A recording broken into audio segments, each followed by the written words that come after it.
La crise la plus évidente, celle qu'on voit, que tout le monde peut-être a vu au moins une fois dans sa vie, c'est la grande crise épileptique.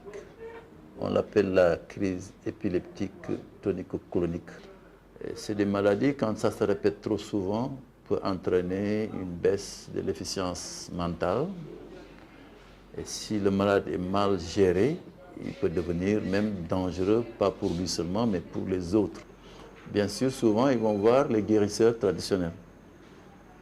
Et ces guérisseurs traditionnels, souvent, il y en a qui ne sont pas très honnêtes, entre guillemets, si je peux le dire, parce qu'ils mettent dans le même sac les malades mentaux comme les épileptiques. Les épileptiques, l'épilepsie, c'est une maladie du cerveau. Ce n'est pas mental. C'est une maladie du cerveau. Maintenant, si le cerveau est détruit, bien sûr, la mentalité aussi change. Et à côté, il y a les épilepsies partielles. C'est-à-dire des malades qui convulsent, mais sur une partie du corps seulement. C'est des crises épileptiques causées par une maladie du cerveau qu'on peut traiter, guérir définitivement. Sans oublier qu'une épilepsie partielle peut dégénérer et donner une épilepsie généralisée. Mais les épilepsies généralisées sont parmi les plus fréquentes. Et ça attaque surtout l'enfant. Un adulte, en principe, après 20 ans à 25 ans, ne doit pas faire de crise d'épilepsie pour la première fois. Si un adulte fait une crise épileptique pour la première fois, on l'appelle épilepsie tardive. Ça signifie que ça traduit une maladie qu'il faut chercher et guérir.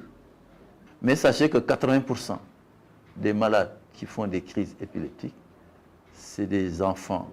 Donc l'épilepsie, la crise elle-même n'est pas méchante, mais elle a besoin d'être connue pour pouvoir les prendre en charge. Bon, la prise en charge, d'abord, c'est la connaissance. Il faut que les gens sachent que c'est un épileptique et il faut le traiter. Il faut le prendre comme un malade qu'on peut traiter et guérir. Pas un malade qu'il faut rejeter et abandonner ou mettre entre les mains des guérisseurs traditionnels. Ah oui. Si on le fait, la prise en charge peut être correcte.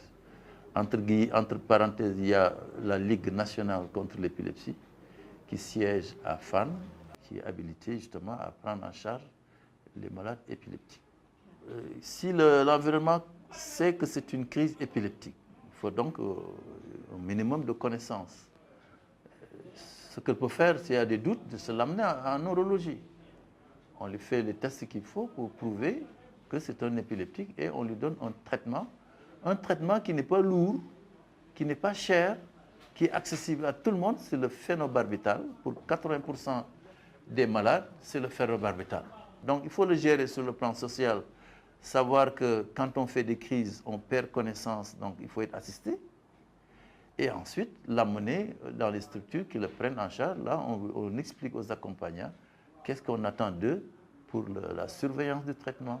Donc, le plaidoyer, c'est que dans toute activité socio-professionnelle, on doit tenir compte du danger que comporte la maladie pour que chacun d'entre nous ait le devoir de l'assister. C'est l'assistance surtout qui est importante et non pas le rejet. Il n'y a rien de dangereux pour les autres. On a vu des malades qui convulsent et des gaillards qui se croient capables de tout faire, essayer de le maîtriser pour qu'il ne fasse plus les secousses tonico-cloniques. Et résultat, si on essaie de le maîtriser, qu'est-ce qui se passe? On lui colle une fracture ou bien une luxation de l'épaule. C'est fréquent. Il ne faut pas y toucher.